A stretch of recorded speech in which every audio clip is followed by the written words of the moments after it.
शबे बारात की रात, जब पूरी दुनिया गहरी नींद में सो रही थी, आसमान से एक फरिश्ता जमीन पर उतरा। उसका नाम जिब्राइल था। वो सफेद रोशनी से जगमगा रहा था, जैसे आसमान का टुकड़ा जमीन पर आ गया हो। वो अल्लाह का पैगाम लेकर आया था, जिसमें लिखा था कि इस रात हर इंसान की तकदीर तय की जाएगी। फरिश्ता गली गली घूम रहा था, हर घर की दहलीज पर रुककर दुआओं को सुन रहा था। एक बूढ़ी माँ जो अपनी बेटी के लिए रो रो कर दुआ मांग रही थी, उसकी आवाज फरिश्ते के दिल को छू गई।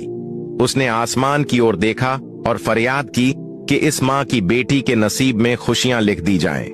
उसी रात एक गरीब बच्चा जो भूखा सो गया था, उसकी झोपड़ी में फरिश्ते ने कदम रखा और उसकी झोली में बरकत भर दी।